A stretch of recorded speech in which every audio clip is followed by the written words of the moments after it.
Now, I'm sure that most of you know the old story about the astronaut who went far out into space and was asked on his return whether he had been to heaven and seen God. And he said yes. And so they said to him, well, what about God? And he said, she is black. And although this is a very well-known and well-worn story, it is very profound. Because, I tell you, I knew a monk who started out in life as pretty much of an agnostic or an atheist. And then he began to read Henri Bergson, the French philosopher who proclaimed the vital force, the élan vital, and so on. And the more he read into this kind of philosophy, the more he saw that these people were really talking about God. And I've read a great deal of theological reasoning about the existence of God. And they all start out on this line. If you are intelligent and reasonable, you cannot be the product of a mechanical and meaningless universe. Figs do not grow on thistles. Grapes do not grow on thorns. And therefore, you, as an expression of the universe, as an aperture through which the universe is observing itself, cannot be a mere fluke. Because if this world peoples, as a tree brings forth fruit, then the universe itself, the energy which underlies it, what it's all about, the ground of being, as Paul Tillich called it, must be intelligent. Now, when you come to that conclusion, you must be very careful, because you may make an unwarranted jump. Namely, the jump to the conclusion that that intelligence, that marvelous designing power which produces all this, is the biblical God. Be careful. Because that God, contrary to his own commandments, is fashioned in the graven image of a paternal, authoritarian, beneficent tyrant of the ancient Near East.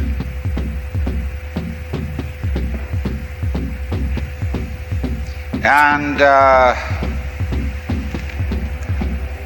it's very easy to fall into that trap, because it's all prepared, institutionalized in the Roman Catholic Church, in the synagogue, in the Protestant churches, all there ready for you to accept.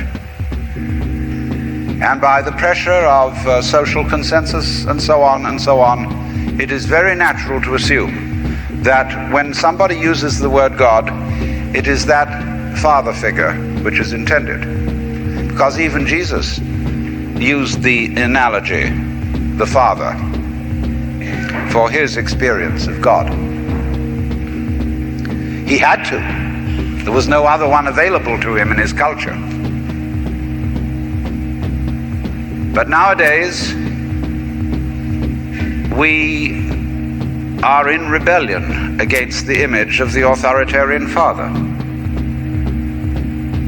Especially this should happen in the United States, where it happens that we are a republic and not a monarchy. And if you, as a loyal citizen of this country, think that a republic is the best form of government, you can hardly believe that the universe is a monarchy.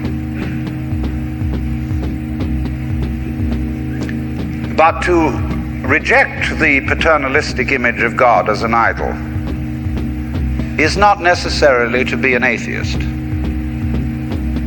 Although I have advocated something called atheism in the name of God. That is to say,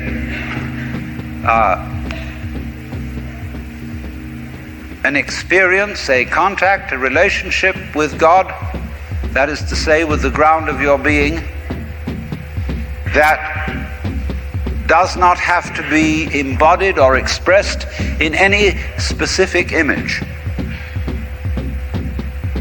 Now, theologians on the whole don't like that idea, because I find in my discourse with them that they want to be a little bit hard-nosed about the nature of God. They want to say that God has indeed a very specific nature. Ethical monotheism means that the governing power of this universe has some extremely definite opinions and rules to which our minds and acts must be conformed. And if you don't watch out, you'll go against the fundamental grain of the universe and be punished in some way. Old-fashionedly, you will burn in the fires of hell forever. More modern-fashionedly, you will fail to be an authentic person. It's another way of talking about it. But there is this feeling, you see, that there is authority behind the world, and it's not you. It's something else. Like we say, that's something else, that's far out. And therefore, this Jewish, Christian, and indeed Muslim approach makes a lot of people feel rather strange, estranged from the root and ground of being. There are a lot of people who never grow up and are always in awe of an image of grandfather. Now, I'm a grandfather. I have 5 grandchildren, and so I'm no longer in awe of grandfathers. I know I'm just as stupid as my own grandfathers were, and therefore I'm not about to bow down to an image of God with a long white beard. Now, naturally, of course, we intelligent people don't believe in that kind of a God, not really. I mean, we think that God is spirit, that God is very undefinable and infinite and all that kind of thing.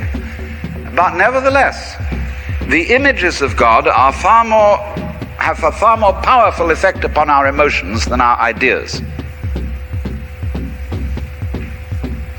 And when people read the Bible and sing hymns, Ancient of Days, who sittest throned in glory, immortal, invisible, God only wise, in light inaccessible, hid from our eyes, they still got that fellow up there with a beard on. It's way in the back of the emotions. And so we should think, first of all, in contrary imagery. And the contrary imagery is, she's black. Imagine instead of God the Father, God the Mother. And imagine that this is not a luminous being, blazing with light, but an unfathomable darkness, such as is portrayed in Hindu mythology by Kali, K-A-L-I, the Great Mother, who is represented in the most terrible imagery. Kali has a tongue hanging out long, drooling with blood. She has fanged teeth. She has a scimitar in one hand and a severed head in the other. And she is trampling on the body of her husband, who is Shiva.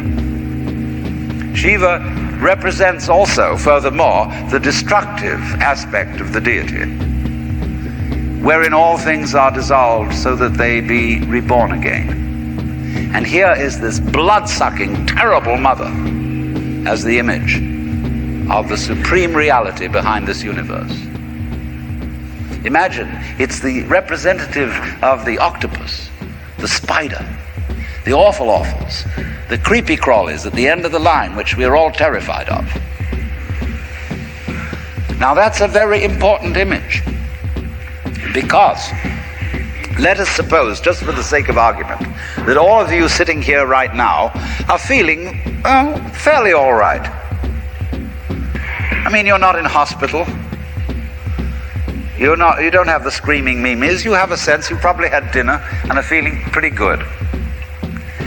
But you know that you feel that you're fairly good because in the background of your minds, very far off in the background of your minds, you've got the sensation of something absolutely ghastly that simply mustn't happen. And so against that which is not happening, and which doesn't necessarily have to happen, but by comparison with that, you feel pretty all right. And that absolutely ghastly thing that mustn't happen at all is Kali. And therefore, at once, we begin to wonder whether the presence of this Kali is not in a way very beneficent. I mean, how would you know that things were good unless there was something that wasn't good at all? Now I'm not putting this forward as a final position. I'm only putting it forward as a variation, as a way of beginning to look at a problem and getting our minds out of their normal ruts. She's black. Well, she, first of all, feminine, represents what is called philosophically the negative principle. Now, of course, people who are women in our culture today and believe in women's lib don't like to be associated with the negative because the negative has acquired very bad connotations. We say accentuate the positive. Well, that's a purely male chauvinistic attitude. How would you know that you were outstanding unless by contrast there was something instanding?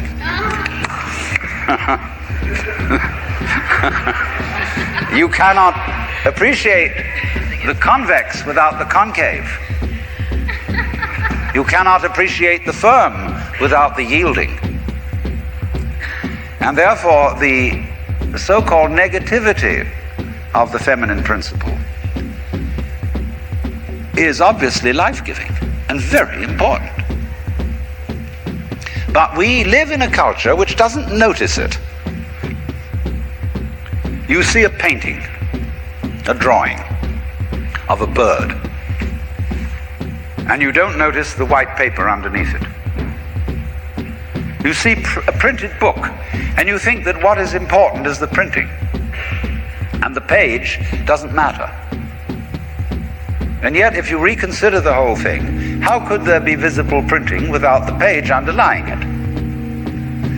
What is called substance, that which stands underneath, underneath, stands. To be substantial is to be underlying, to be the support, to be the foundation of the world. And of course, this is the great function of the feminine, to be the substance. And therefore, the feminine is represented by space, which is of course black at night. But were it not for black and empty space, there would be no possibility whatsoever of seeing the stars. Stars shine out of space, and astronomers, very high-powered astronomers, are beginning to realize that stars are a function of space. Now that's difficult for our common sense, because we think that space is simply inert nothingness. But we don't realize that space is completely basic to everything. It's like your consciousness. Nobody can imagine what consciousness is. It's the most elusive, whatever it is, that there is at all, because it's the background of everything else that we know. Therefore, we don't really pay much attention to it. We pay attention to the things within the field of consciousness, to the outlines, to the objects, to the so-called things that are in the field of vision, the sounds that are in the field of hearing, and so forth. But what it is ever it is that embraces all that, we don't pay much attention to it. We can't even think about it. It's like trying to look at your head. You know, you try to look at your head, and what do you find? You don't even find a black blob in the middle of things. You just don't find anything. And yet that is that out of which you see, just as space is that out of which the stars shine. So there's something very queer about all this. That which you can't put your finger on, that which always escapes you, that which is completely elusive, the blank, seems to be absolutely necessary for there to be anything whatsoever. Now let's take this further.